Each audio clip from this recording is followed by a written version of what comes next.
संविधान।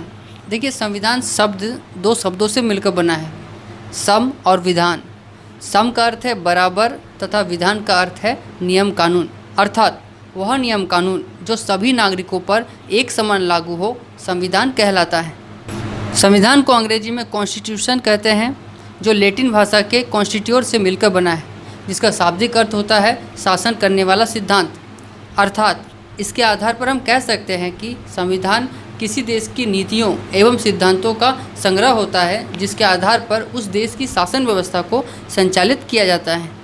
ऐसे तो अभी तक कई राजनीतिक विद्वानों ने संविधान के बारे में अपने अपने विचार रखे हैं, किंतु प्राचीन काल में अरस्तु को ही संविधान का जनक माना जाता है, क्योंकि अरस्तु ने अपने समय में 158 संविधान का अध्ययन किया था।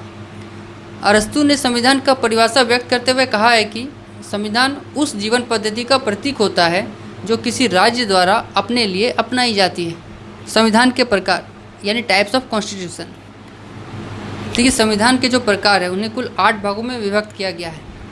उत्पत्ति के आधार पर विकसित संविधान और निर्मित संविधान, तो वहीं विषय वस्तु के आधार पर लिखित संविधान और लिखित संविधान, तो वहीं संविधान की परिवर्तनशीलता यानी जो संविधान में संशोधन किए जाते हैं उसके आधार पर लचीला संविधान, कठोर संविधान, और जो संघ के आधार पर होते हैं वो होते हैं आपका एकात्मक संविधान एवं संघात्मक संविधान।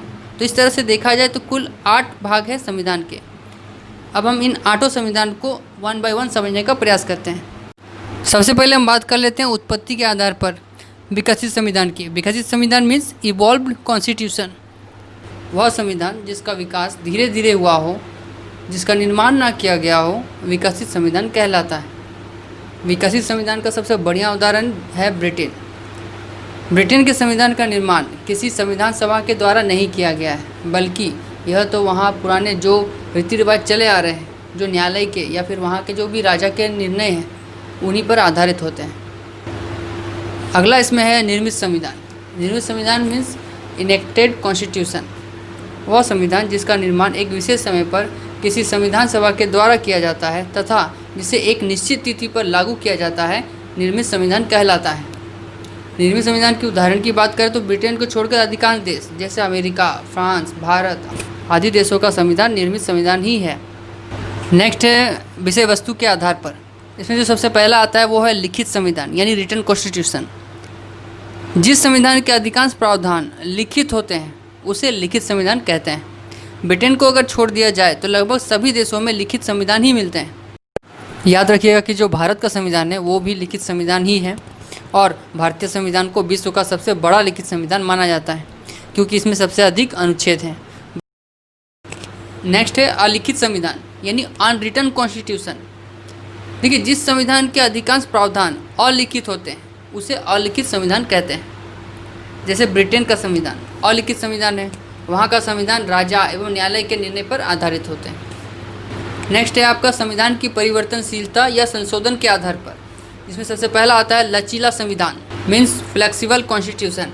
वह संविधान जिसमें संशोधन बड़ी आसानी से किया जाता है लचीला संविधान कहलाता है। यानी इस संविधान में कोई भी अगर संशोधन करना हो, कोई भी चेंजेस करना हो तो उसके लिए एक सरल प्रक्रिया का अनुसरण किया जाता है। जैसे ब्रिटेन का जो संविधान है वो विश्व का सबसे लचीला संविधान माना जाता है क्योंकि इसमें संशोधन बड़ी आसानी से किया जा सकता है। नेक्स्ट है आपका कठोर संविधान यानी रिजिड कॉन्स्टिट्यूशन। वह संविधान जिसमें संशोधन एक विशेष प्रक्रिया के द्वारा किया जाए कठोर संविधान कहलाता है। कठोर संविधान जो लचीला संविधान होता है उसका ठीक ऑपोजिट होता है। अगर हम इसकी उदाहरण की बात करें तो अमेरिका का संविधान विश्व का सबसे कठोर संविधान माना जाता है क्योंकि वहाँ जब भी संविधान में कुछ संशोधन करना हो तो एक विशेष प्रक्रिया का अनुसरण करके ही संविधान में संशोधन किया जा सकता है। अगला और लास्ट वो है संघ के आधार पर यानी एकात्मक संविधान एवं संघात्मक संविधान। एकात्मक संविधान यानी यूनिटरी कॉन्स्टिट्यूशन और संघात्मक संविधान यानी फेडरल कॉन्स्टिट्यूशन। एकात्मक संविधान वह संविधान जिसके द्वारा संपूर्ण शक्ति केंद्रीय सरकार को दे दिया जाए एकात्मक संविधान कहलाता है। जैसे चीन, ब्रिटेन, रूस, जापान आदि इन देशों में जो शासन की शक्ति है वह केवल केंद्र के हाथों में ही रहती है। अगर हम चीन की बात कर ले तो चीन में अभी शी जिनपिंग तथा रूस में जो व्लादिमीर पुतिन हैं उनके पास ही सत्ता की शक्ति मौजूद है। नेक्स्ट इसमें है संघात्मक संविधान यानी फेडरल कॉन्स्टिट्यूशन। वह संविधान जिसके द्वारा संपूर्ण शक्ति को स्पष्ट रूप से केंद्र और राज्य दोनों के मध्य में बंटवारा कर दिया जाए, संघात्मक संविधान कहलाता है। जैसे अमेरिका, कनाडा, ऑस्ट्रेलिया आदि। अगर भारत के बारे में पूछा जाए तो याद रखिएगा कि भारत का जो संविधान है वो एकात्मक और संघात्मक दोनों ही है, क्योंकि भारत के संविधान में जो 7वीं अनुसूची है इसमें 3 सूचियां हैं, जिसके अनुसार सबसे पहला सूची आता है वो है संघ सूची, जिसके अंतर्गत केंद्र सरकार कानून बनाती है। दूसरा सूची इसमें है राज्य सूची, जिसमें राज्य सरकार कानून बनाती है। और जो तीसरा सूची है वो है समवर्ती सूची, जिसमें केंद्र और राज्य दोनों मिलकर कानून बनाते हैं। लेकिन इसमें एक बात यह है कि जब भी भारत में आपातकाल यानी धारा 352 लागू किया जाता है, तब हमारा संविधान एकात्मक संविधान हो जाता है, जिसके अंतर्गत संपूर्ण शक्ति केंद्र सरकार को दे दी जाती है। तो दोस्तों, यही था संविधान एवं संविधान के प्रकार।